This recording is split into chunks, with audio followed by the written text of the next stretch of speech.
particulier puisqu'il recouvre un cahier des charges qui se compose de 3 structures. Un HLM de 32 places, construit pour moitié, enfin acheté pour moitié par l'OPH 05 F2, F3, et puis l'autre partie par Erilia. Et ensuite, une résidence senior OPH aussi, donc construite aussi par l'OPH, c'est-à-dire l'organisme des HLM de 05, pour 45 places. Et puis à côté, en dessous de la résidence senior, une crèche qui va remplacer la crèche des moustiques, qui est actuellement au Crau à l'Étroit. Et puis ensuite, enfin, une structure commerciale qui fera la tête d'entrée du côté nord de cette structure. Donc ce qu'on va faire, on va vous présenter le projet. Donc si vous pouvez y aller, Monsieur Eono. Je vous présente les gens qui sont ici présents. Monsieur Tresserra du groupe A7 qui donc a la charge de cette structure. Monsieur Eono qui y travaille. Et Aurélie Poyot qui est ma conseillère municipale chargée de l'urbanisme. Voilà. Donc, Monsieur Eono, vous avez la parole. Donc, on a voulu vous présenter le projet de la ZAC de la Durance sous différents aspects. On va vous expliquer d'abord la réflexion qui... Je vais essayer, excusez-moi. Donc, je vais vous présenter le projet d'aménagement de la ZAC de la Durance sous différents thèmes.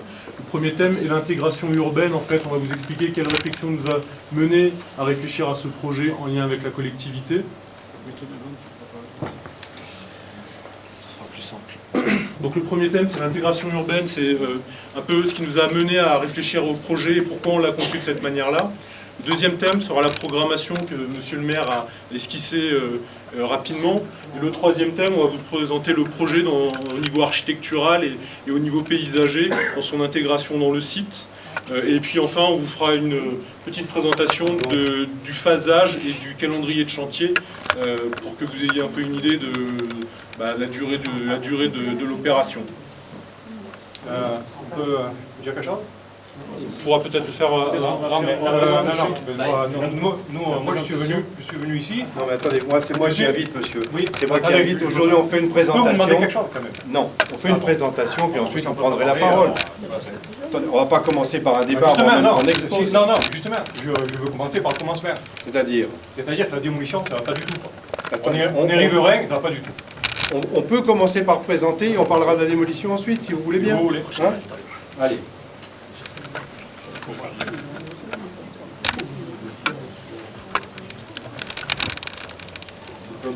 Donc le projet se situe, vous le savez, sur la ZAC de la Durance, à proximité directement du lit de la Durance et de l'avenue Charles de Gaulle. Donc on est sur un périmètre proche du centre-ville avec un maillage routier important, un maillage... Tu vas trop vite, Jacques, s'il te plaît.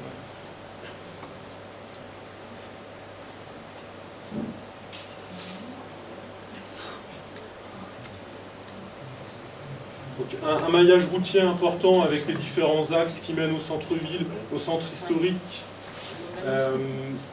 Le lit de la Durance avec des circulations douces existantes ou qui vont être créées dans le cadre du schéma de déplacement doux qui est en cours d'élaboration.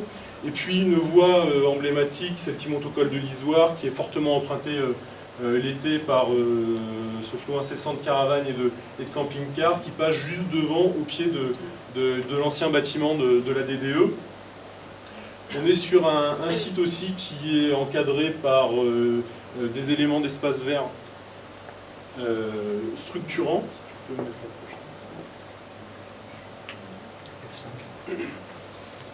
Donc évidemment le parc de la Chape, et puis les parcs urbains au nord et les bords de la Durance. On a voulu réfléchir au projet sur un thème important, c'était son intégration avec ses contraintes à la fois urbaines et à la fois paysagères. Et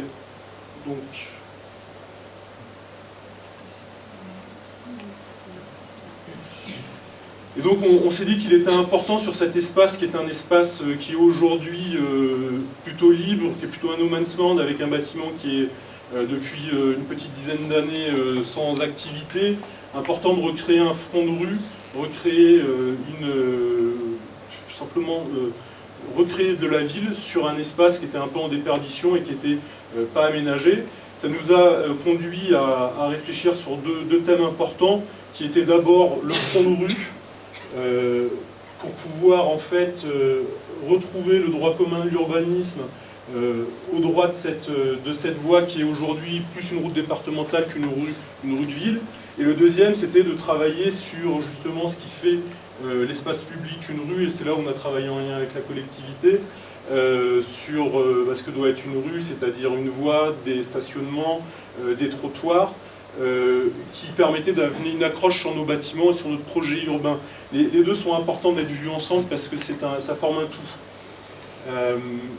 Et c'est parce qu'on est en fait sur un site à la fois très urbain mais en même temps peu aménagé, qui nous a semblé important d'avoir une réflexion à travers un système de mixité. On a essayé de travailler sur de la mixité de fonction, de la mixité d'usage, de la mixité sociale et de la mixité urbaine, avec du logement pour seniors, du logement social, des rez-de-chaussée d'activité, une crèche en rez-de-chaussée du projet, et puis un ensemble commercial plus important. Voilà. L'ensemble commercial, donc, comme vous l'avez entendu dire, nous sommes en négociation très avancée, nous devrions signer demain avec Leclerc. Donc j'utilise le conditionnel, ce n'est pas encore quelque chose de définitif. Ce sera définitif demain à 16h. Je l'espère en tout cas, je croise les doigts.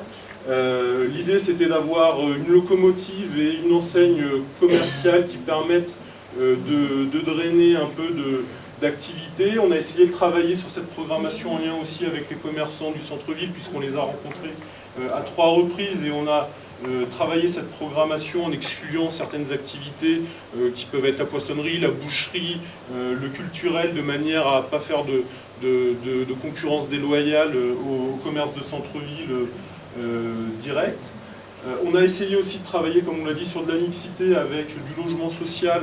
C'était une contrainte qui nous était imposée par la mairie, qui avait été elle-même imposée par l'État lors de la cession du site à la collectivité. Donc c'est une contrainte qu'on a repris, c'est pour ça qu'on va avoir 34 logements sociaux, 16 pour l'OPH 05, 18 pour Erilia dans le projet sur 2 montées d'escalier.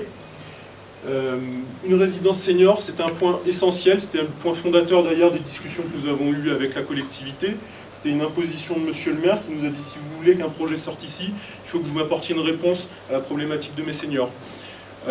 Aujourd'hui, les seniors ont un problème, c'est pouvoir se loger dans des conditions décentes, à proximité du centre-ville, et en étant dans des locaux qui soient sécurisés au niveau de la résidence et sécurisés au niveau du logement. Donc le travail, la réflexion qu'on a menée, qui a été une réflexion longue, qu'on a menée en partenariat avec la ville et la société de l'OPH 05, a été de trouver un système pour pouvoir offrir du logement de qualité à bas coût, puisqu'on va être sur du financement logement social, mais à destination des seniors. L'idée, c'était de viser les seniors qui gagnent depuis le minimum vieillesse de 800 € à la retraite moyenne de 1100 €, et en offrant des studios ou des T2 avec un accompagnement, puisqu'on aura une gouvernante de maison qui sera à demeure sur la résidence, qui sera là pour accompagner les seniors 24 heures sur 24. Ça va être géré par l'association Sud Génération Accueil, qui est l'association qui gère déjà la Mège, la maison de retraite de Briançon, et qui va pouvoir justement, grâce à ça, amener des services en complément à travers la structure déjà existante. Donc ça, c'est un élément fort du projet qui nous a guidés dans le choix de cette mixité, je vous disais, mixité sociale, pour avoir à la fois du senior, du logement familial, de l'activité. Et puis on voulait pouvoir travailler sur la volonté de retrouver cet esprit de rue. Pour ça, il fallait amener de l'activité en rez-de-chaussée au niveau du piéton. Et ça va se traduire d'une part avec l'entrée du centre commercial Leclerc, mais surtout avec 4 cellules commerciales et une crèche. Donc on va avoir environ 320 mètres carrés d'activité ici en rez-de-chaussée, qui pourrait accueillir, donc je vois que M. Semlali est présent, on est en discussion avec M. Semlali, par exemple, pour qu'il réimplante son office d'assurance.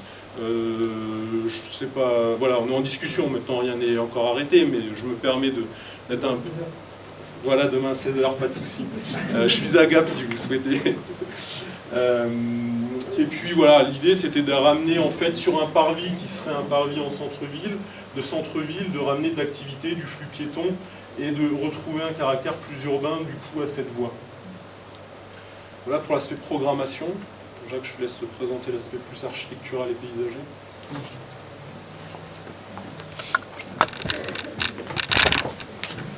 Voilà, donc, en fait, on a conçu un projet. D'habitude, quand on nous donne un projet, on a un terrain, on conçoit le projet en fonction d'un programme.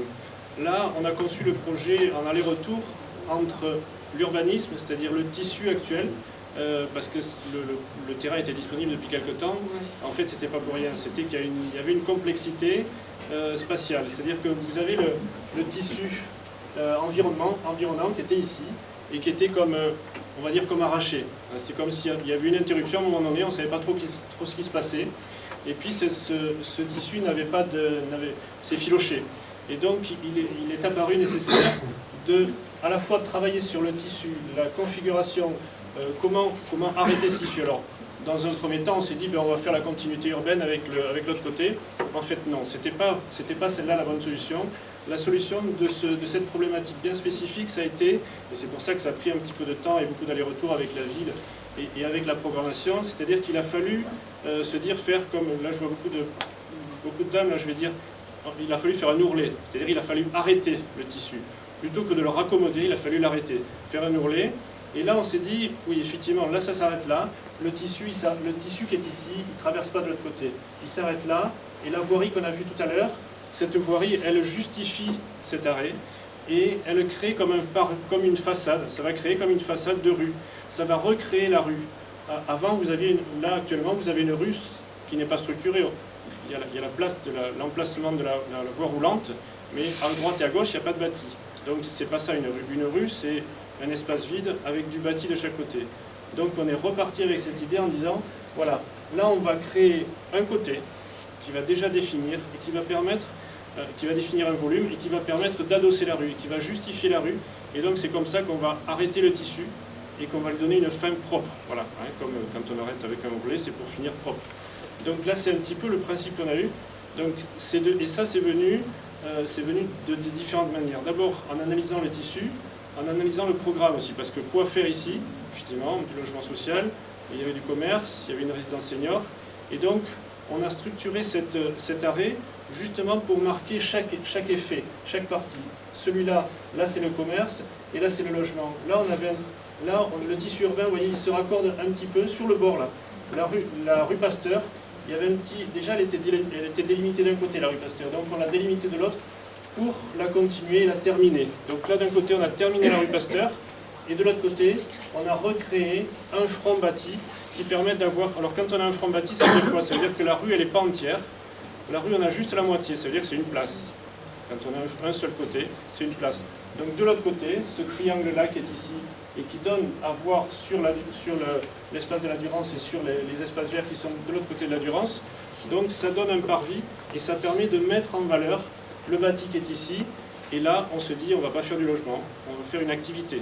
Alors, comme il y avait un besoin de commerce, ça tombait bien, on a proposé d'intégrer ce commerce à cet endroit-là. C'est comme ça qu'est né, vous voyez, petit à petit, par des échanges entre l'analyse du tissu urbain, l'analyse de la programmation et des besoins de la ville, parce qu'on n'avait pas inventé les choses, il fallait vraiment qu'on fasse un programme. Vous voyez la complexité du programme, il y a du logement, de la résidence senior, des commerces, une moyenne surface et puis une crèche, donc tout ça il fallait le combiner pour que ça s'intègre là-dedans, dans cet espace qui était quand même assez confiné, et qui était, parce qu'un espace en milieu urbain c'est toujours un petit peu confiné, et lui donner du sens. Voilà un petit peu la raison qui a fait qu'on s'est retrouvé, là on le voit de l'autre côté, depuis la Durance, on a une façade ici, qui arrête le tissu qui est ici, vous voyez, et qui marque un arrêt, voilà, vraiment comme un ourlet, et alors que de l'autre côté, là, ce bâti continue la rue Pasteur. Et vous voyez, ici on avait, parce que sur ce grand espace, on avait ici un bâti sur le bord, et donc celui-là il vient dialoguer avec ça, et recréer ici un espace, avec une petite place qui est un petit peu protégée de la rue, et donc il va être un jardin, une parcelle de jardin public, voilà, qui est ouverte au public, qui donne un petit peu à respirer, et qui donne un petit peu d'espace vert, un accès piéton pour la crèche, un accès pour la résidence senior qui donne sur ce petit jardin public avant de se retrouver directement sur la rue. Voilà un petit peu comment on a construit cet espace, comment on a construit cette... En fait, on n'est pas arrivé avec une architecture en se disant on va faire ça, mais plutôt on a voulu sortir un petit peu la substantifique moelle du tissu urbain, de l'architecture environnante, de la volumétrie environnante, pour lui donner du sens et marquer avec un projet qui soit significatif et qui donne la mesure du programme, parce que le programme est quand même assez important. Donc là, on voit la façade côté logement, c'est-à-dire là vous avez la rue Pasteur, donc avec les logements, ici, la partie commerciale et l'entrée du commerce. Voilà, qui est un petit peu surélevée ici, parce que vous savez, on est en PPRI, donc l'entrée du magasin, elle doit être surélevée de 80 cm. Donc à l'entrée du magasin, il y aura une petite rampe qui sera couverte, protégée, et qui permettra d'accéder sur cette boîte qui marque l'entrée du magasin. Ça sera la façade côté rond-point, donc depuis le centre-ville comme depuis l'extérieur, quand on arrive vers le centre-ville, quand on vient du centre-ville, des deux côtés on verra cette façade, voilà, qui sera en plein sur le rond-point.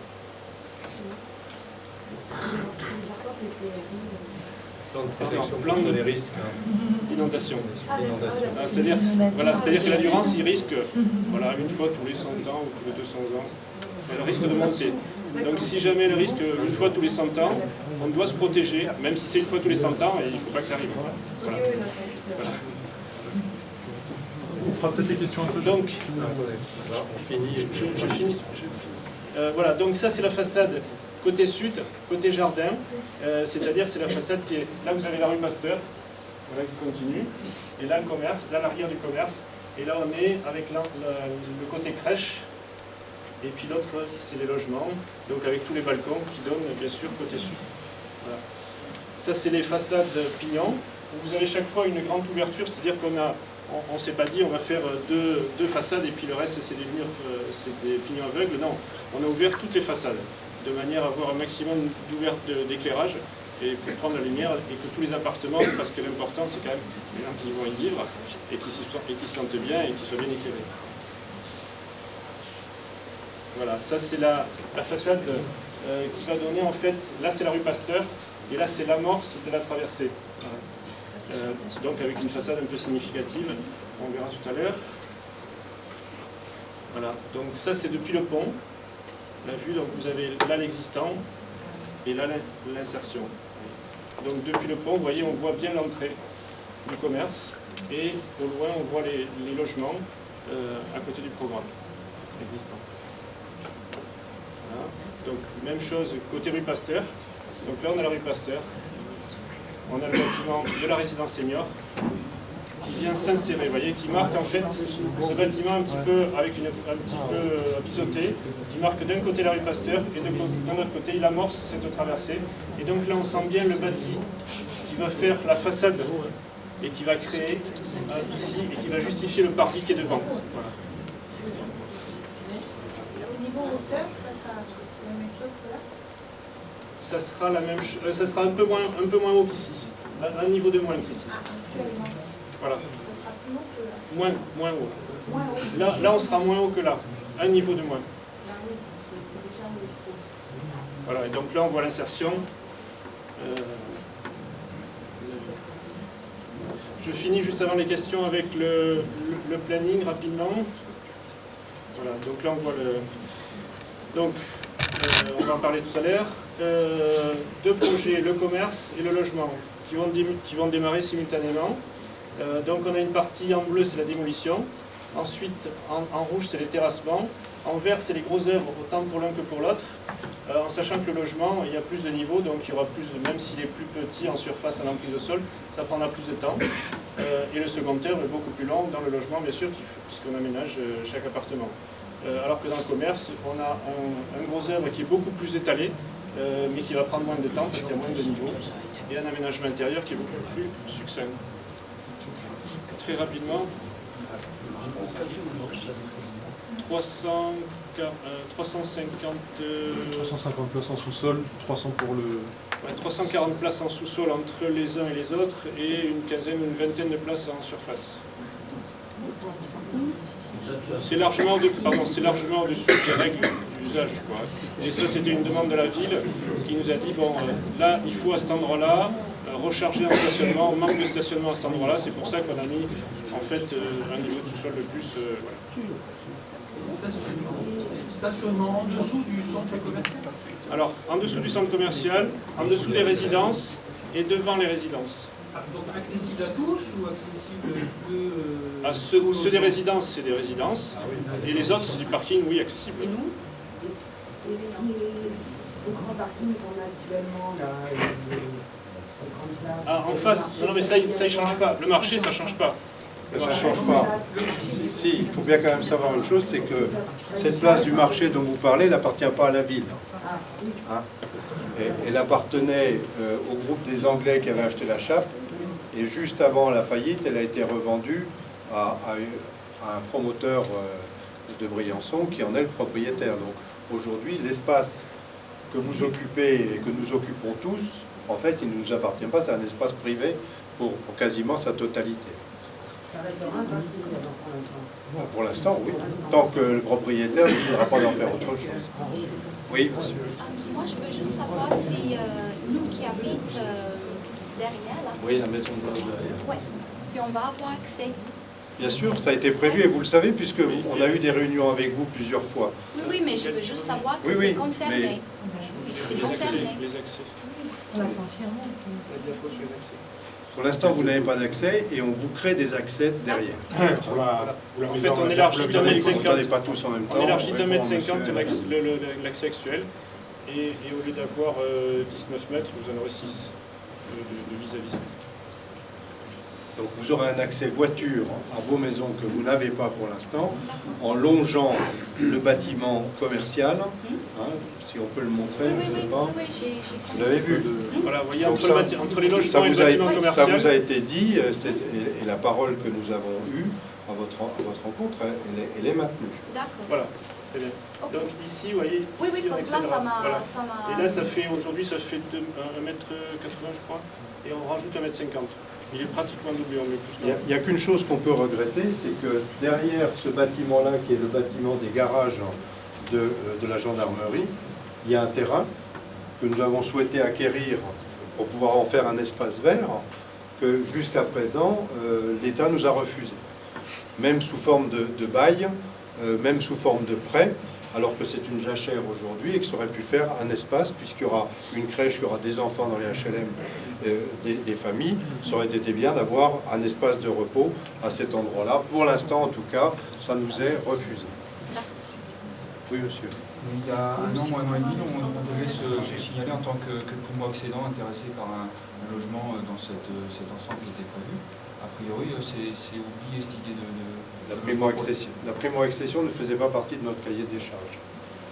Pourtant, moi j'ai appelé Oui, la mairie, non, on a mais- pris mon nom et il était question de Il était question à un moment effectivement d'avoir de la primo-accession, et pour tout un tas de raisons à la fois économiques et autres, nous n'avons pas pu le réaliser. Il y en aura d'autres que Il y a des nous programmes envisageons. derrière. Il y a des Comment programmes à côté. Il y aura des programmes dans d'autres endroits dans la ville, mais pas à cet endroit-là pour l'instant. Oui, Et, ou la maison, la Villa Monique, celle-là, il y aura un accès. Oui, voilà. Si vous voulez, l'accès qui est ici, il va servir pour tout cet accès ici, et il va servir là, bien sûr. Et il y aura des places de parking. Vous en avez actuellement? On n'en a pas, mais c'est pas une raison. Non, mais... Il faudra bien, mais pour le moment, Non, mais- pour le moment, il y a un parking, Non, on mais se gare, monsieur- on se gare, mais là, il faudra bien Non, que mais- vous mettez les voitures quelque part. Est-ce que vous avez un terrain, il y a un stationnement là devant, nous ne pouvons pas vous créer des places de parking sur un terrain qui ne nous appartient pas. Non, mais C'est le actuellement, vôtre. actuellement, on se gare par là. Oui, vous pouvez Le long de la rue Pasteur. Et ben, le long de la rue Pasteur, il y aura toujours des places. Oui, mais allez voir. Il y aura un accès en voiture. Oui, C'est voiture, bien sûr. C'est plein de voitures. oui, c'est vrai. En créant 4 places de parking, ça On en fait fait un problème. combien là, à cet endroit-là, devant le- Il y en a qui là. Il y en a un peu plus que 4, il y en a 15 devant l'immeuble, et puis il y en a tout le long de la rue. Il n'y Et avait pas avant. la rue qui va être réaménagée, là, il y aura des places de chaque côté, quoi. Ça sera aménagé. Parce que nous, on s'était renseigné à l'urbanisme, on nous avait dit qu'il réduirait peut-être un peu l'espace vert pour nous laisser des places. L'espace vert, comme je viens de vous Ici, le là. dire, nous n'avons Voilà. pas acquis. Ouais. On nous avait dit que c'était faisable. On attend toujours la réponse, on l'a toujours pas eu. Je vous ai dit que c'est faisable, il vous a pas menti. On allait le faire, on ne l'a pas dit, donc ça va. Bon, on peut compter quand même à avoir des places. Ah non, aujourd'hui, c'est un espace vert. Aujourd'hui, l'autorisation, là, que je vous dise quand même, là c'est un permis, c'est une autorisation, c'est un permis qui est libre de tout recours, donc c'est un permis qui est autorisé pour faire tels travaux. On ne peut pas changer, si vous voulez. On peut faire exactement ça, mais on ne peut pas changer le permis. Donc aujourd'hui, on n'a pas demandé l'autorisation de faire des places, et je vous avouerai, je n'avais pas cette information, et donc on est obligé de livrer tant d'espaces verts qu'on a prévu, nous on s'est engagé à faire des espaces verts, voilà, et on est obligé de les faire. Il faut qu'on fasse comment alors pour avoir des places?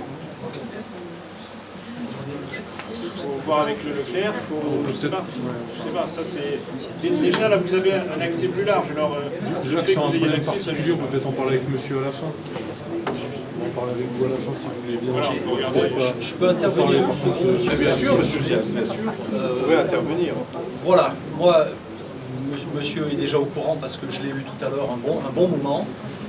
Je vais partir travailler, je ne peux pas rester jusqu'au bout ici. Je tenais à vous faire part de la très grande crainte des maisons qui sont limitrophes de ce chantier. Ça a attaqué il y a 2 jours. Je ne me sens absolument pas en sécurité dans ma propriété. Il y a des pierres comme ça qui sont sur le toit de mon père. Il y a 2 morceaux de toit qui sont partis. Je demande à ce que toutes les précautions soient prises pour qu'on puisse vivre correctement et que nos maisons soient en sécurité pendant la période bleue de la démolition qui apparaît sur le graphique. C'est franchement quelque chose de très préoccupant, monsieur le maire. Puisque vous avez posé la question. Je suis un démolisseur. Une grosse pierre comme ça. Oui, monsieur, vous venez avec moi. Je vais On va pas Attendez,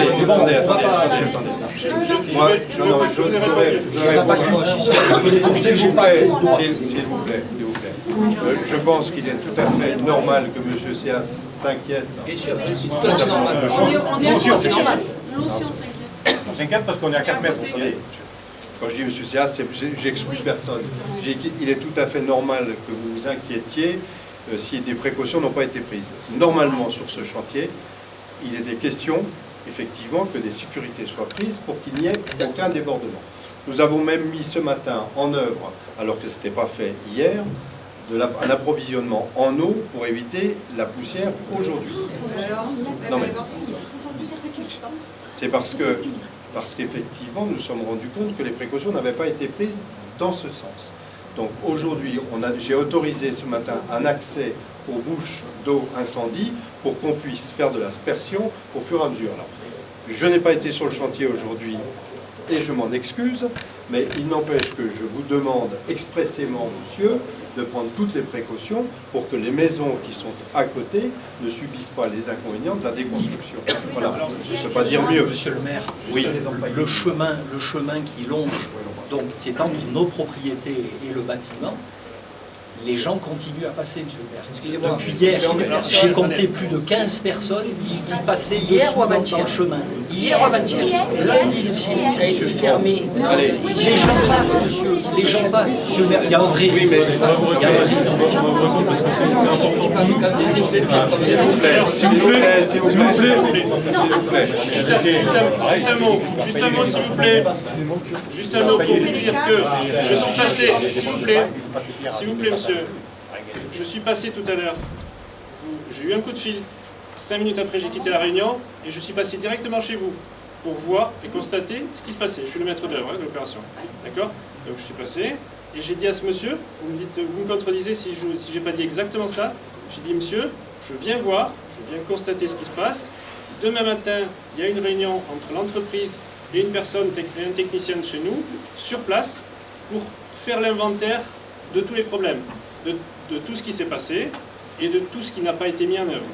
Alors, je vous dis quand même que j'attends la réunion de demain pour avoir l'interprétation sûre et certaine.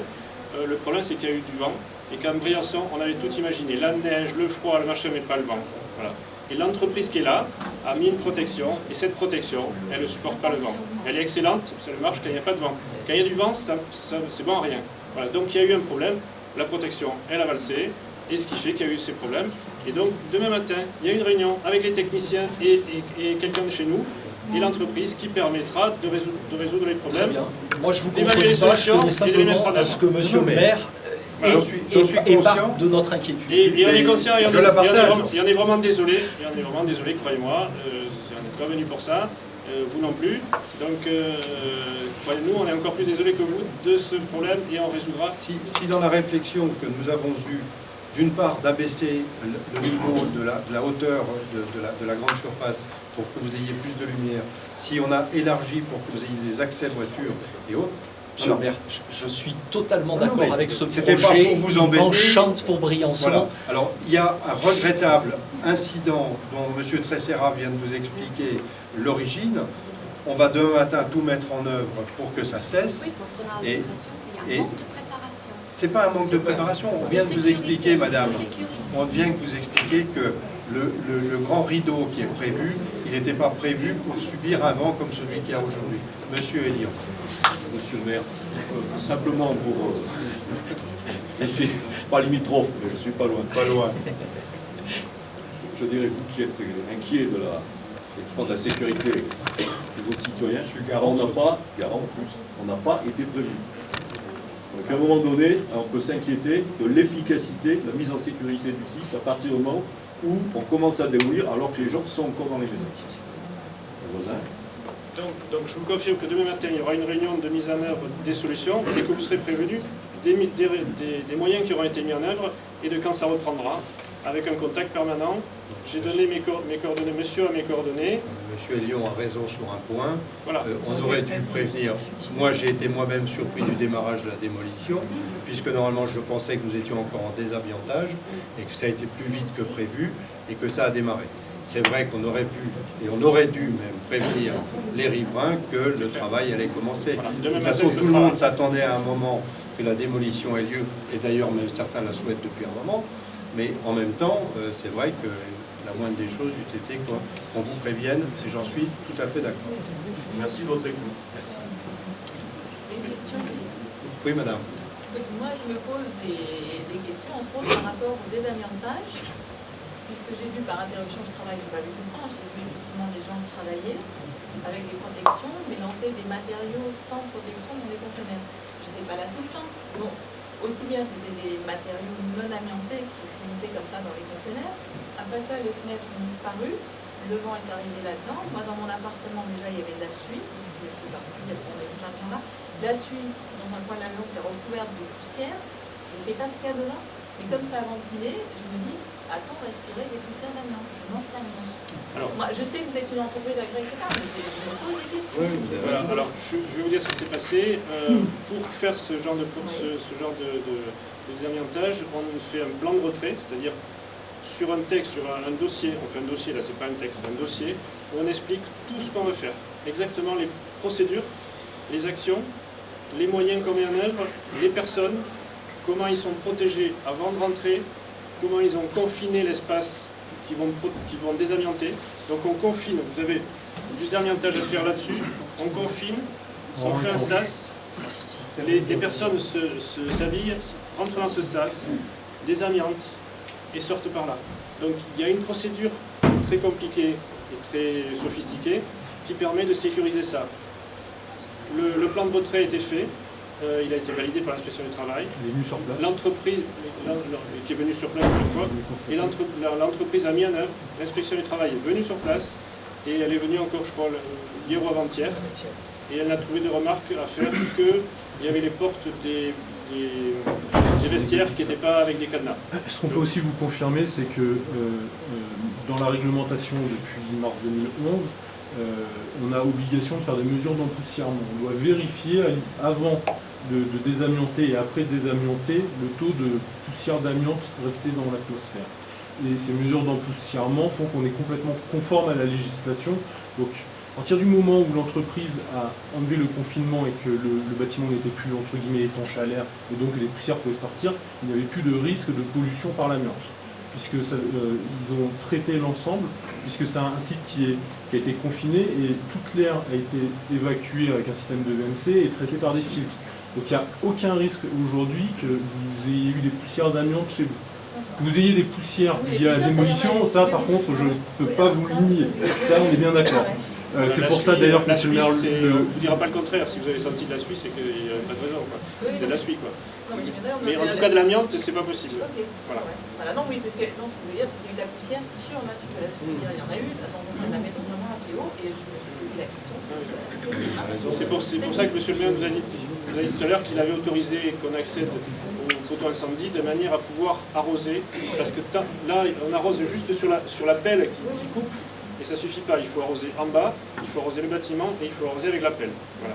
Donc à partir de demain, on a mis les compteurs, ils sont arrivés cet après-midi, et donc à partir de demain, il pourra y avoir cet arrosage qui va être fait quand la démolition va redémarrer.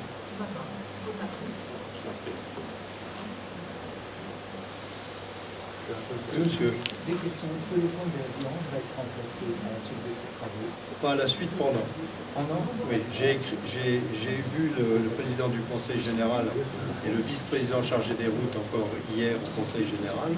Et les travaux devraient commencer au printemps l'année prochaine pour être terminés début juin. Et j'espère en tout cas, on va retenir une solution qui ne devrait pas fermer la route pendant 3 mois comme c'était prévu initialement, mais pendant 15 jours seulement. Mais c'est prévu. On va profiter effectivement de l'ensemble des travaux sur place pour ne pas générer une double gêne ultérieure. Et vous savez le nombre d'emplois qui sera créé avec ces commerces à peu près? Ça, je ne suis pas le propriétaire du commerce, je n'en ai strictement aucune idée. Pour la grande surface, c'est environ une trentaine d'emplois. Voilà, c'est entre 30 et 40, mais ça représente environ entre 30 et 40. Il faut savoir aussi, si vous voulez, que ces travaux-là vont générer des retombées dans l'économie locale. Je rappelle quand même qu'il n'y a pas loin de 20 millions de travaux dans cette opération, donc ce n'est pas négligeable. Alors effectivement, le problème est de savoir maintenant si les entreprises locales vont répondre ou pas. Je rappelle que déjà actuellement, il y a une microcentrale qui est en train de se construire entre La Vachette et Briançon, où il y a 6 millions de travaux qui sont en cours, et qu'à l'automne vont démarrer les travaux de Rhône-Azur qui va s'installer devant et dans l'hôpital, et que là, il y a 23 millions de travaux qui vont démarrer soit à l'automne, soit au début de l'année prochaine. Donc, je veux dire, on a là un potentiel de 50 millions de travaux. Je crois qu'il y a beaucoup de communes de 12 000 habitants qui ont ce type de potentiel de travaux qui vont se réaliser sur Briançon. Oui, monsieur. Oui, ça c'est une petite, mais est-ce que cette rue aura enfin un nom?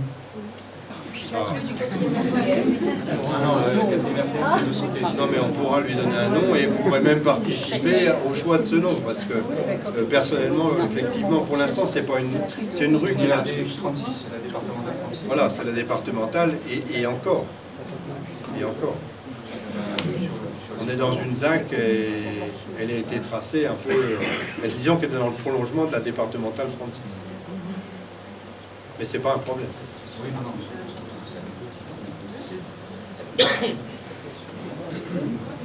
Oui, madame.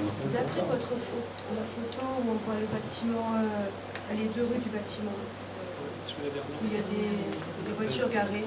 Voilà. Celle-ci. Voilà celle-là. Donc là, devant, il y a des voitures. Donc c'est les places pour le balcon de la Durance et le Sainte-Geneviève.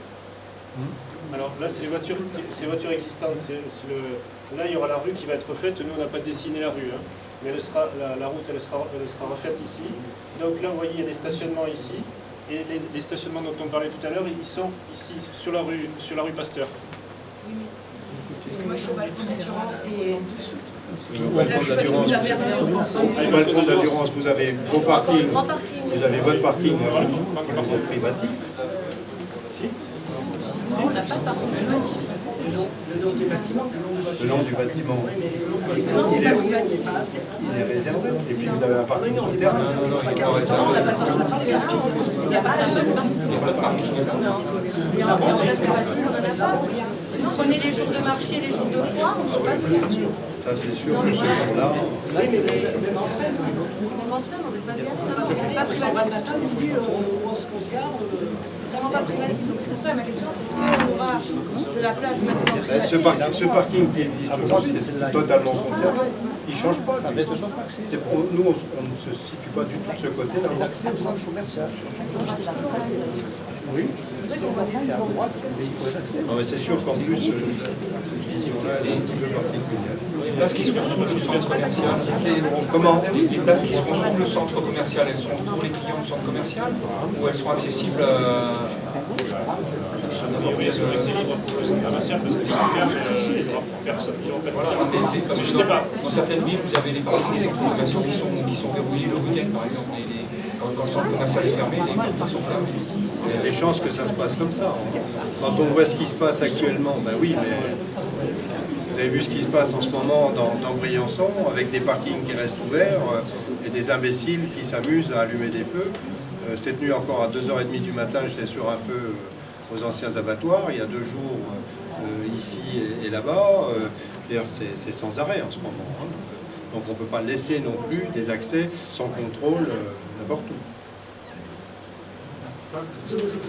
Oui, monsieur. Le parking souterrain qui va être créé, il sera d'accès libre.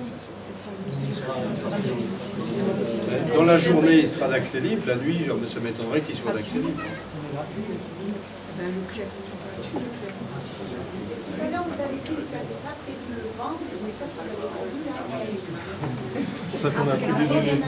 Alors, on a fait des bâtiments qui prennent en compte la neige et le parasismique, c'est-à-dire qu'ils sont calculés pour résister au tremblement de terre.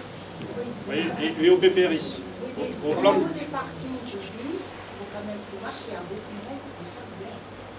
Ah oui, il y en a même beaucoup.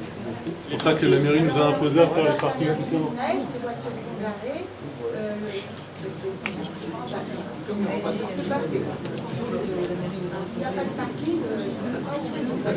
Mais on a fait 300 parkings. Les 300 places ouvertes, c'est pour ça que la mairie nous a imposé à faire ces 300 places en parking souterrain, puisqu'il y avait différentes hypothèses, et une hypothèse était de faire du parking aérien. Mais c'est pas non plus un parking public, madame, c'est pas payé avec vos impôts. C'est un parking qui va être payé par le gestionnaire du actuellement, on arrive à s'ouvrir dans le futur, on y arrivera. On ne touche pas au stationnement actuel, puisque je ne touche pas à la place qui est le début de la rue Pasteur quand même. Non, mais le parking qui est début de la rue Pasteur, il va disparaître. Et c'est pas un parking. Un parking, c'est un espace non aménagé qui est utilisé de manière... Il y a quand même tous les jours 50 ou 60... Non, mais c'est pas parce que le moindre endroit qui est libre, les gens mettent des voitures, c'était pas un parking. Ça avait été fait pour rendre service, mais c'est pas un parking. Officiellement, c'est pas un parking. Il y avait quand même des places de stationnement avec des tracés libres, on l'avait organisé, mais c'était pas un parking. Oui, mais j'ai bien compris. Le fait que les gens se garaient là parce qu'il n'y avait pas d'autre place pour se garer. Tout le long de la rue actuelle, vous allez le retrouver.